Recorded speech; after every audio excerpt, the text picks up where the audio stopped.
Matters, the radio show. We're here after our show with Philip Bloom, and we had our wonderful co-host AJ Rickert-Epstein. Yes.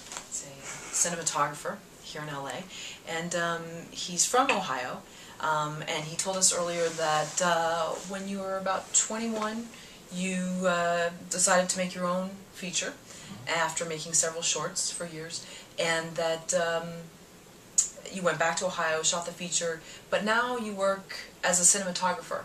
So talk about the reasons why you decide to help other people make their films as opposed to making your own. Okay. Actually wasn't my original decision. I just kind of it just veered off on this path. I had several friends and colleagues ask me to shoot their projects for them, and I just I never had the experience of actually focusing only on the camera. And I found it actually a freeing experience because when I was filmmaking, I was doing everything myself and using all parts of my brain for that. And you know, it was actually like almost, I don't know, it was really easy to shoot only just camera work stuff because I was so used to doing everything myself. So I guess after a couple experiences with that, I realized that if I really put my mind to this, I could get pretty specialized in this area if I, did my best to learn more and experience more in this this field. So I guess I just pursued, after I did a feature film called Eastern College, which we shot the following summer for my film, also back in Ohio with my friend Jamie Flynn, who I co-wrote my film with.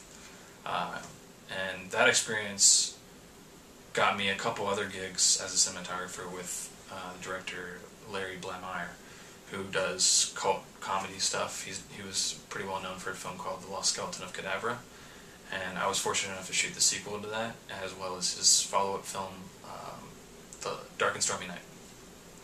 And that was my biggest film as a cinematographer. At that point, it was about $1 million budget, a little more than that actually, and a huge set build. The production designer from Army of Darkness was involved, and I really got a sense of working with professional gear and professional crew and zeroing in on just the camera work and working with a director and really making his vision come true. So from that point forward, I just kind of stuck with it. I mean, the more you do on something, the more time you spend on something, the more stuff comes your way from that venture, usually, in my experience.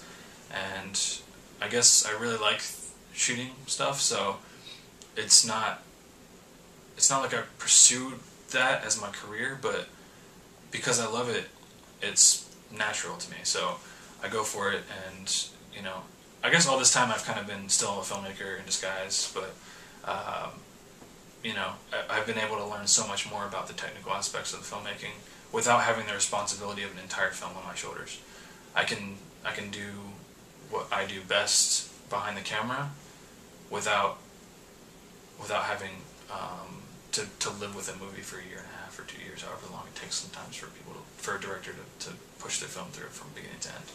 So I come in, closer to the production process. I'm there throughout production, and then I kind of go away and go to something else. Whereas the director's in the editing room. The director's still trying to push promotion and get it distributed. And there's a lot more stuff going on with that role, rather than with the cinematographer. You kind of freed up a little bit more, and your time is divvied up a little bit easier. So I'm able to do more projects in a shorter amount of time, which is kind of what I'm focusing on now, and just getting better as fast as I can. Doing as much as I can in a short amount of time as possible, and just filling up my time with knowledge seeking experiences, and just kind of developing my style and learning about aspects of filmmaking that I didn't know before when I first was doing it all myself. So that way, when I actually do my next film, it'll be a much more informed project, a little more well-rounded, and I'll be able to make decisions based on all this previous experience. And speaking of the speed in between projects that you mentioned, when we were in the lobby, you talked briefly about how one of the things that you think maybe holds some filmmakers back is their sort of time in between projects, that maybe they hold on to one kind of pet project too long, and it actually hinders their career. Can you touch on that a little bit? Yeah, I mean, I'm just speaking from my own personal experience, so this may not be the case for some folks, but I found that when I did my film and I spent a significant amount of time promoting it and trying to get it out there, and you know, there was some success to that, but I personally have an appetite for more and the next thing. So I find that what brings more work and more progress my way is by doing the next thing and by getting better and moving on. You don't have to divorce yourself completely from a project that you've done, but I just would, if I'm finished with the project, chances are I'm already thinking about the next one or working on the next one, even sometimes while I'm shooting that project. So, you know, it's not, I guess my way of life is to overlap things a little bit, and I find that it brings progress speedier and a little more, it keeps you more involved, and it's kind of like playing a professional sport or something where you have to practice all the time. This allows me to practice in different ways all the time. I'm being challenged in different parts of my cinematography brain, and all the time I'm shooting different types of projects with different types of people, which is another key aspect to it. Dealing with different types of people is also a big thing when you're in a leadership position like a cinematographer. You have to be able to to manage your time and to delegate things and to be able to, deal with political issues and stuff like that. So all these things I am learning as I do projects, and you get better by learning, and the more you learn, the better you get. So it just makes sense to me to try to compress time a little bit, and I'm looking forward more than I'm looking backward. So sometimes when I do look backward, I'm like, whoa, it's crazy, or I maybe should have thought about something a little bit more, but I find that it's easier to just move forward, and I get better as a person and as a cinematographer by moving forward and not thinking so much about the past as often. One thing I wanted to ask you was, what do you do in the situation where you're working with a director and the director wants a certain shot and you know that it would actually be better another way? How do you finesse that? Do you go with what they say, or do you try and put your own, I don't want to say agenda, but your own feelings about the shot in, and how do you make that a smooth transition?